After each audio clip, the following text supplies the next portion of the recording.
Bismillahirrahmanirrahim. Assalamualaikum warahmatullahi wabarakatuh. Alhamdulillahi rabbil alamin. Wabihi nasta'inu ala umuri dunya waddin. Wassalatu wassalamu ala rasulillah wa ala alihi wa sahbihi wa mawalah. Amma ba'd. Kaum muslimin wal muslimat, as-saimin was saimat, rahimakumullah, berjumpa kembali dengan kami di program spesial menjelang berbuka, bersama kita menyelami keagungan Al-Quranul Karim melalui nama-nama Al-Quran dan sifat-sifat Al-Quran yang Allah jelaskan di dalam Al-Quran itu sendiri.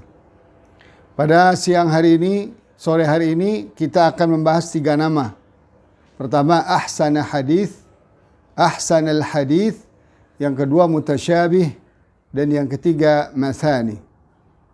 Kaum muslimin rahimakumullah, kenapa kita bahas 3 ini? Karena 3 ini terdapat dalam satu ayat dan saling terkait antara satu dengan yang lain. Seperti Allah firmankan dalam surat Az-Zumar ayat 23, A'udzubillahi minasyaitonir rajim. Allahu nazzala ahsanal hadithi kitaba mutasyabiha mathaniya taqsha'irru minhu juludul ladzina yakhshawna rabbahum thumma talinu juluduhum wa qulubuhum ila dzikrillah. Dzalika hudallahi yahdi bihi man yasha wa man yudlilillahu fama lahu min had. Allah telah menurunkan bertahap ahsanal hadith. Kitab, yaitu kitab yang mutasyabihah dan mathani.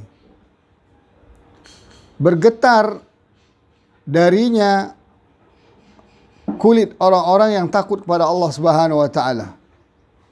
Kemudian kulit mereka menjadi lunak dan hati juga menjadi lunak untuk berzikir kepada Allah. Yang demikian itu adalah petunjuk Allah yang Allah berikan kepada orang yang Dia kehendakinya, dan siapa yang Allah sesatkan tidak ada baginya orang yang bisa memberikan petunjuk. Nah, di sini kita menemukan 3 sifat sekaligus, ahsanal hadith, kemudian mutasyabihan, kemudian mathani atau mathaniyah. Kaum muslimin rahimakumullah, seperti biasa kita akan melihat kata per kata dalam bahasa Arab sebelum kita lihat kata tersebut di dalam Al-Quranul Karim. Dengan demikian kita bisa mudah memahami apa yang Allah maksudkan dari kata atau nama dan sifat tersebut. Kalau kita lihat kamus bahasa Arab, ahsana itu adalah isim. Jamaknya adalah ahasin. Muannasnya adalah husna dan husnayat. Jadi ahsan itu bentuknya adalah isim mufrad. Kalau jamaknya ahasin. Struktur katanya dalam bahasa Arab, dalam qawaid gramatikalnya itu disebut dengan isim tafdhil, isim yang menunjukkan kelebihan. Ya, diambil dari kata al-hasan. Al-hasan artinya baik atau semua yang menunjukkan keindahan dan kebaikan. Makanya isim tafdhilnya ahsan, lebih baik, lebih afdal dan seterusnya. Al-ahsan artinya al-afdal. Katakanlah kita katakan ahsanun nas. Huwa ahsanun nas. Dia adalah manusia yang paling terbaik, yaitu Rasulullah sallallahu alaihi wasallam misalkan. Kita katakan huwa ahsanun nas. Kemudian artinya juga bisa dia adalah afdalun nas. Manusia terafdal, terbaik. Nah, kata ahsan ini, Masya Allah ya, kata sinonimnya, persamaan dalam bahasa Arab itu banyak sekali. Ada abda, ada ajal, ada ajdar, ada ajda, ada ajmal, ada ajwad, ada arqa, ada asna, ada a'zam, ada afdal, alyaq, amthal, ansab, anfa, khair atau akhyar, afdal, awsam, wa ajmal. Nah, ini kata-kata persamaannya. Artinya kata ahsan ini mencakup semua sisi kebaikan dan kelebihan. dalam hal apapun. Dalam keindahan, dalam kepantasan, dalam ketinggian, dalam kebesaran, dalam kelayakan, dan seterusnya. Termasuk dalam manfaat, dalam kebaikan. Masya Allah, ketika Allah pilih kata ini, ya, ketika Allah mengatakan, Allah menurunkan secara bertahap ahsanal hadith. Subhanallah ya, artinya ahsanal hadith. Di sini ada dua kata, ada ahsan, ada al-hadith. Ya, jadi memang Al-Quran ini luar biasa, keindahan, kelebihan, keutamaan, keabdalan, kebesaran, keagungan, kepantasan, dan kemanfaatan, kebaikan lebih dari segala-galanya. Lalu apa yang ahsan? Sini Allah katakan ahsanal hadith. Dua kata, yaitu hadith. Ya. Makanya kata hadis ini nanti kita jelaskan, dia bermakna dua. Ya. Hadis ini kalau kita lihat bahasa Arabnya bisa berupa kalam, pembicaraan, atau bahasa yang bisa diucapkan, atau khabar, berita. Subhanallah. Jadi Allah memilih kata ahsanal hadis, artinya apa? Ucapan, kalam, dan berita yang terbaik. Subhanallah. Berita yang terabdal, berita yang terakurat, berita yang terbenar, berita yang terindah, berita yang terpantas, berita yang semua mengandung makna kebaikan. Oleh karena itu nggak salah lah kalau Allah menurunkan kitab Al-Quran sebagai ahsanal hadith. Dan kebenaran dari kata dan sifat itu sudah dibuktikan oleh manusia-manusia pertama yang mendapatkan Al-Quran ini, yaitu sahabat Rasul sallallahu alaihi wasallam. Bagaimana mereka menjadi khaira ummatin, dari satu umat, satu kaum yang terlunta-lunta, yang tidak punya peradaban, tidak punya pengetahuan di zaman itu kecuali hanya sebatas syair, sebatas dagang. Beda dengan pengetahuan yang ada di zaman itu seperti Yunani atau Persia dan sebagainya. Sehingga bahasa Arab ketika itu disebut jahiliyatin jahla, sangat-sangat tertinggal dalam segala hal. Berpindah-pindah, nggak ada cerita. Allah ceritakan bangsa Arab yang li'ila fi Quraisy, itu dikatakan mereka meninggali gunung-gunung dirubah jadi istana, atau lembah-lembah dibangun istana-istana. Nggak ada, itu hanya disebutkan pada umat selain dari yang ada yang tinggal di Mekah. Seperti kaum Ad, kaum Samud, dan sebagainya. Lalu apa yang terjadi setelah mereka hafal Al-Quran? Mereka jadi khaira ummatin ukhriyat linnas. Kaum muslimin rahimakumullah. Untuk mendalami makna ini, kita akan lihat satu-satu perkata. Ya, karena di sini ada 3, ahsana hadith, ahsanal hadith, mutasyabih, dan masani. Kenapa Al-Quran dinamakan seperti itu? Ya, tadi sudah kita singgung kata ahsan dalam bahasa Arab. Kemudian bagaimana pula kata ahsan itu dalam Al-Quranul Karim? Ya, kita akan menemukan juga beberapa ayat yang bicara tentang ahsan, menggunakan kata ahsan. Seperti Allah katakan dalam surah Al-Baqarah ayat 138. Sibghatallah wa man ahsanu minallahi sibghah wa nahnu lahu abidun. Ya. Artinya apa? Di sini celupan Allah. Siapakah yang lebih baik celupannya dari celupan Allah, dan kami beribadah hanya kepadanya.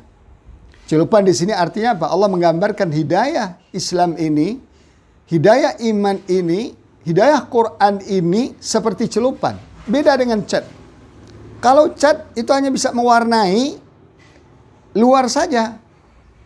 Tapi kalau celupan, dia mewarnai sampai ke dalam. Seperti, makanya Allah katakan, celupan Al-Quran, celupan hidayah terhadap manusia ini, celupan iman itu, karena sebelumnya Allah bicara tentang masalah hidayah. Hidayah ini bisa Islam, bisa Quran.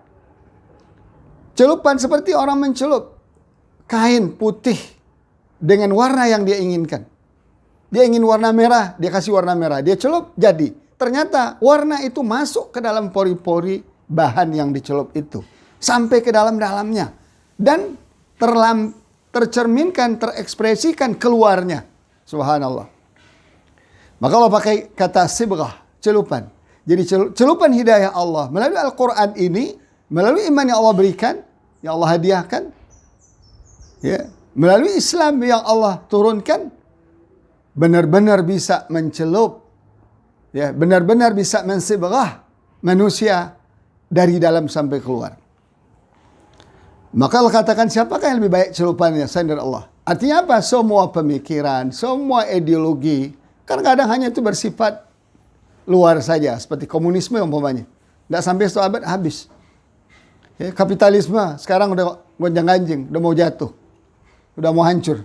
Tapi Islam tetap eksis, diperangi dengan segala macam cara, tetap eksis dalam sebagian diri umat Islam sampai hari ini. Ini yang Rasulullah SAW berikan berita gembira kepada kita. La tazalu ta'ifatu min ummati zahirin alal haq la yadurruhum man khalafahum aw man khadalahum. Akan selalu ada umatku, kata Rasulullah, orang yang komitmen dengan kebenaran, berjuang, ya, demi kebenaran, berdasarkan kebenaran dan untuk kebenaran, yaitu agama Allah Subhanahu wa taala. Itu dinullah. Dan itu sampai hari kiamat. Kenapa? Karena tadi celupan. Dalam Al-Quran banyak kita katakan ahsanu dinan, ya, agama siapakah yang lebih baik? Ahsanu hukman, hukum siapakah yang lebih baik selain dari hukum Allah? Ahsanu amala, perbuatan yang terbaik. Ahsanu tariqil mujadilah atau mujadalah, konsep berdebat yang terbaik. Ahsanu qawlan, ucapan yang terbaik. Ahsanu jazaan, balasan yang terbaik di akhirat nanti. Ahsanu ma unzila, ya, yang terbaik. Al-Quran ini terbaik yang Allah turunkan, lebih baik dari kitab-kitab sebelumnya. Ahsana taqwim, manusia diciptakan dalam bentuk, postur dan kerangka yang terbaik. Nah, ini semua ditemukan dalam Al-Quran. Kita tidak bahas satu persatu karena akan menghabiskan waktu yang panjang, karena waktu kita terbatas. Insya Allah dalam waktu yang lain kita akan bahas. Kemudian karena ahsanal hadis, kata hadis dalam bahasa Arab seperti yang sudah dijelaskan tadi, itu ada istilah pembicaraan, ucapan atau bahasa, kemudian ada khabar. Bagaimana dalam Al-Quran, hadis dalam Al-Quran? Kita juga akan menemukan kata hadis dalam Al-Quran, diantaranya apa? Allah katakan, Allahu la ilaha illahu la yajma'annakum ila yaumil qiyamati la raiba fih wa man asdaqu minallahi haditha. Allah tidak ada ilah yang berhak disembah kecuali Dia. Dia akan menghimpunkan kalian nanti pada hari kiamat yang tidak ada diragukan sedikit pun. Siapakah orang yang lebih benar ucapannya selain dari Allah? Subhanallah. Jadi hadis, cerita atau kabar, siapa yang melalui Al-Quran atau melalui Rasulullah SAW, kabar hari kiamat, kabar padang mahsyar, siapa yang lebih baik? Ya. Ucapan siapa yang lebih baik selain dari ucapan Allah Subhanahu wa taala? Artinya Al-Qur'an yang menceritakan ini. Kemudian juga kabar kita juga hadis dalam makna kabar kita juga temukan dalam surat Ad-Dzariyat 24. Allah mengatakan, hal ataka hadithu dhaifi Ibrahim al-mukramin. Bukankah telah sampai kepada engkau kabar tamu Ibrahim yang mulia. Jadi Ibrahim dulu pernah didatangi oleh para malaikat, ya, tugasnya dua. Pertama menceritakan akan dihancurkannya kaum Nabi Lut. Yang kedua menceritakan bahwa Ibrahim akan diberikan kabar gembira, itu akan kedatangan bayi, anak. Oh iya, bayi. Isinya akan mengandung, walaupun sudah tua, walaupun Ibrahim juga tua. Ini namanya kabar. Nah, jadi kalau digabung ahsanal hadis, artinya apa? Pembicaraan, ucapan, dan kabar yang terbaik. Itulah Al-Quranul Karim. Kemudian makna kalimat mutasyabih. Mutasyabih itu juga isim. Jamaknya mutasyabihat. Bentuk dan struktur bahasanya adalah isim fa'il. Sebenarnya isim fa'il. Itu yang pelaku. Ya, dari kata tasyabaha. Yatasyabahu mutasyabihatan mutasyabih. Quran adalah mutasyabih.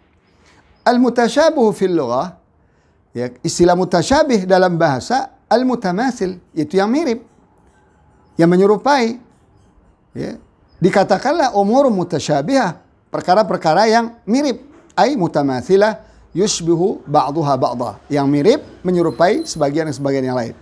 Wa yuqalu syabahahu au ashbahahu. Dalam bahasa Arab juga dipakai, ya, dia mirip menyerupai, ay mathalahu ila daratil iltibas. Ya, dia menyerupai sampai ke derajat yang sangat mirip dan nyaris tidak ada perbedaan. Bagaimana Al-Quran? Kita temukan kata mutasyabih dalam surat Al-Baqarah ayat 25. Allah Subhanahu wa taala menjelaskan, وَبَشِّرِ الَّذِينَ آمَنُوا وَعَمِلُوا الصَّالِحَاتِ أَنَّ لَهُمْ جَنَّاتٍ تَجْرِي مِنْ تَحْتِهَا الْأَنْهَارُ كُلَّمَا رُزِقُوا مِنْهَا مِنْ ثَمَرَةٍ رِزْقًا قَالُوا هَذَا الَّذِي رُزِقْنَا مِنْ قَبْلُ وَأُتُوا بِهِ مُتَشَابِهًا. Ini artinya apa? Mutasyabihu tsamarat war rizq fil jannah. Buah-buahan dan rezeki di surga nanti itu mirip-mirip. Ya, rasanya berbeda. Namanya sama, rasanya berbeda. Dibilang tidak sama tapi sama. Dibilang sama tapi tidak sama. Begitulah indahnya. Dan beri kabar gembiralah orang-orang beriman dan beramal saleh bahwa bagi mereka nanti ada surga yang mengalir di bawahnya berbagai macam sungai. Ketika diberikan rezeki kepada mereka dari buah-buahan, lalu mereka berkata, oh, ini dulu kami sudah tahu di dunia, pernah diberikan rezeki oleh Allah, tapi tidak sama. Subhanallah ya. Dan diberikanlah kepada mereka buah-buahan mutasyabihan. Artinya apa? Nama boleh sama dengan nama di dunia. Anggur dunia, anggur surga. Apple dunia, apple surga. Pisang dunia, pisang surga. Nama boleh sama, tapi rasa dan bentuk dan aromanya tidak sama. Dan masing-masing buah-buahan itu Allah ciptakan mirip-mirip, mutasyabih, tapi tidak sama. Tapi rasanya sangat berbeda, tapi ada kemiripannya. Subhanallah. Ini yang membuat orang semakin menarik. Kaum muslimin rahimakumullah. Yang kedua, makna mutasyabih buah-buahan di dunia. Di dunia juga Allah katakan seperti itu. Seperti firman Allah Ta'ala dalam surah Al-An'am ayat 141, Allah berfirman, "Wa huwa alladzi ansha'a jannatin ma'rushatin wa ghairu ma'rushat wan nakhla waz zar'a mukhtalifan ukuluh waz zaituna wa rummana mutasyabihan wa ghairu mutasyabih. Kulu min thamarihi idza athmara wa atu haqqahu yawma hasadih wa la tusrifu. Innallaha la yuhibbul musrifin." Dan dialah Allah yang menciptakan, menumbuhkan kebun-kebun. Ada yang merambat, ada yang tidak merambat. Artinya ada yang mengakar, pakai akar, ada yang pakai batang. Wan nakhal, pohon kurma. Waz zara', pohon-pohon lain. Mukhtalifan ukuluhu, yang berbeda-beda rasanya, buahnya. Pohon mangga ditanam berdampingan pohon rambutan. Di tanah yang satu disiram oleh air yang sama. Tapi kenapa mangga melahirkan buah mangga yang berbeda buahnya dengan rambutan? Subhanallah. Ini kekuasaan Allah Subhanahu wa taala. Kemudian juga zaitun, buah zaitun. Kemudian juga rumman, ya. Buah rumman, buah delima. Ya, delima dunia hanya begitu-begitu, tapi delima akhirat apa? Mutasyabihan wa ghairu mutasyabih. Ya, ini Allah cerita tentang dunia. Ya, ada delima dunia yang mirip dan yang tidak mirip. Ada buah-buahan yang mirip, tapi ada juga yang tidak mirip. Maka Allah katakan, kulu min samari, makalah buah-buahan itu. Apabila dia berbuah, tunaikan haknya, artinya bayar zakatnya. Ya, jangan dimakan sendiri, kasih orang yang membutuhkan. Yauma hasadi, ketika kalian telah memanennya. Wala tusrifu, jangan berlebihan menikmati. Ya, rezeki Allah berikan itu. Di dalamnya ada rezeki untuk orang lain. Orang yang miskin, fuqara, mustada'afin, dan lain sebagainya. Innahu la yuhibbul musrifin. Sesungguhnya Allah tidak suka pada orang-orang yang mutasyabih. Juga dipakai istilah tentang ayat-ayat Al-Quran. Ya, Allah katakan, ya, dalam surah Ali Imran ayat 7, "Huwallazi anzala 'alaikal kitaba minhu ayatun muhkamatun hunna ummul kitab wa ukharu mutasyabihat." Dialah Allah yang menurunkan Alkitab kepada engkau, Al-Quran nih, ya. Di antara Alkitab itu ada ayat yang muhkamat. Ini ayat yang sudah pasti, tidak bisa ditakwil dan ditafsirkan panjang lebar. Kenapa? Karena itulah induk, hunna ummul kitab. Masalah hukum, masalah halal haram, masalah ibadah, masalah keimanan, akidah, putus semua Allah jelaskan. Ya, tapi ada juga ayat-ayat yang mutasyabihat. Adapun orang-orang yang dalam hati mereka ada unsur penyimpangan, kesesatan, mereka selalu mencari-cari, ya, mengintip-intip ayat yang mutasyabihat ini. Untuk apa? Ibtigha' al-fitnah. Mencari-cari fitnah. Fitnah di sini syubhat. Fitnah syubhat. Mencari penyimpangan-penyimpangan pemikiran.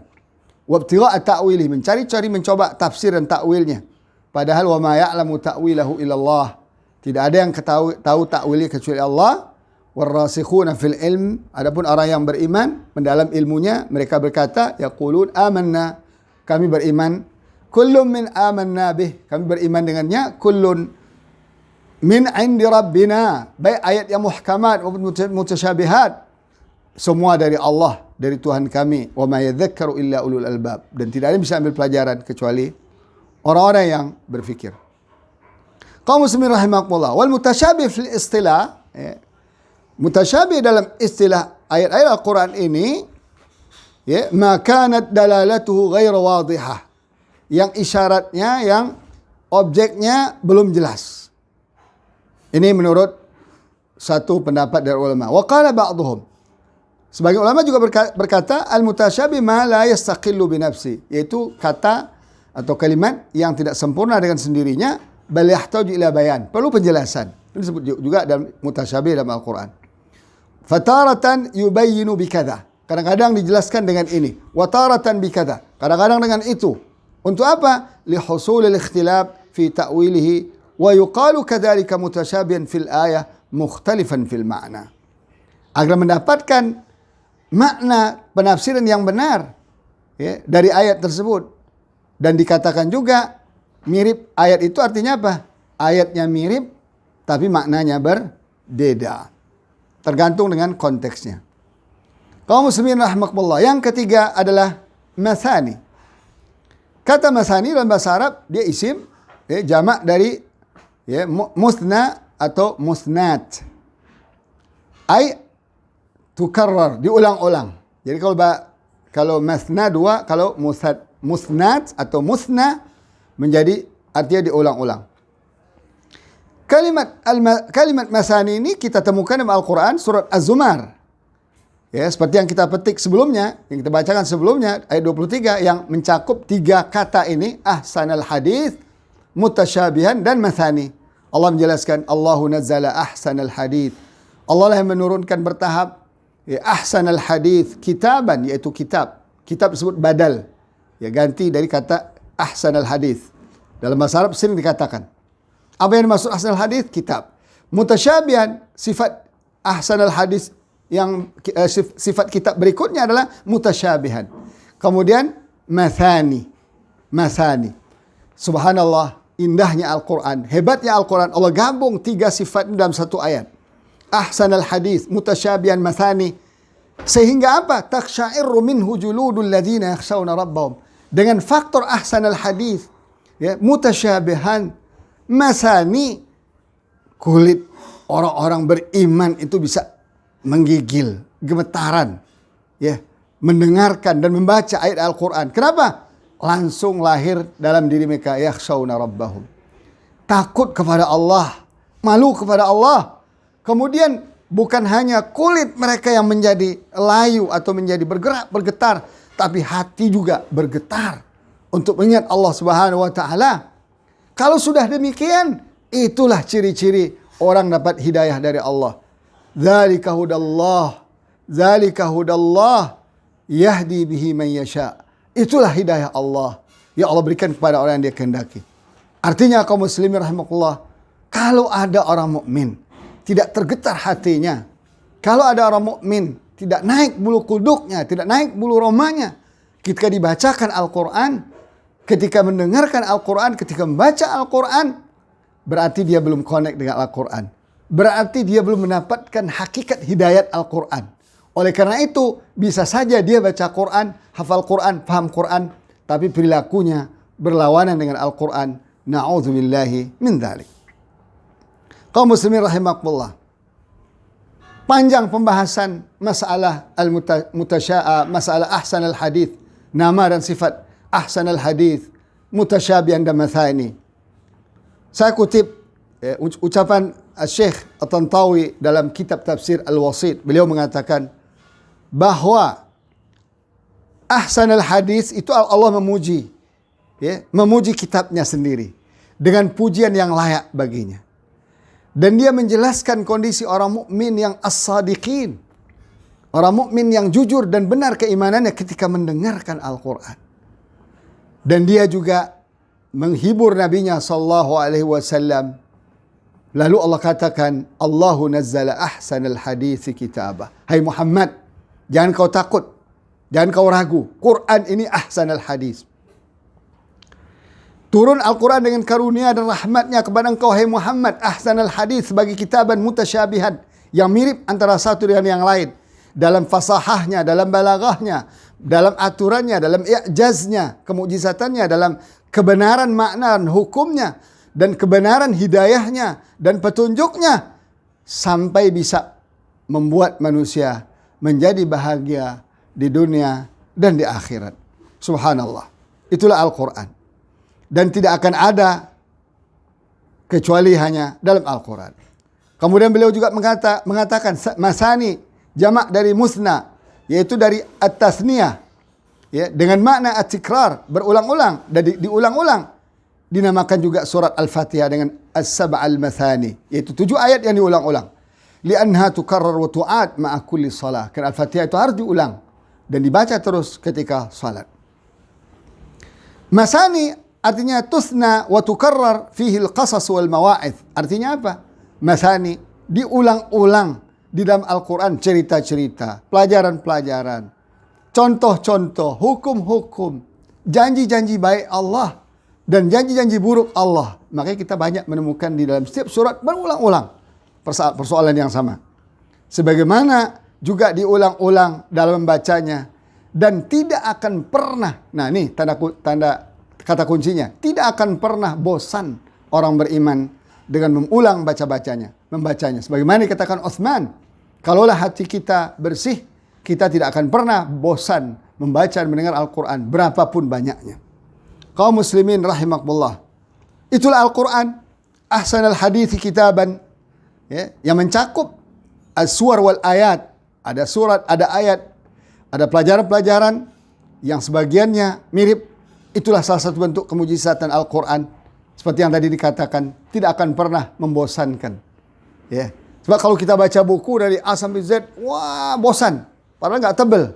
Tapi Al-Quran lumayan, 604 halaman dalam format cetak baru seperti ini. Tidak pernah bosan.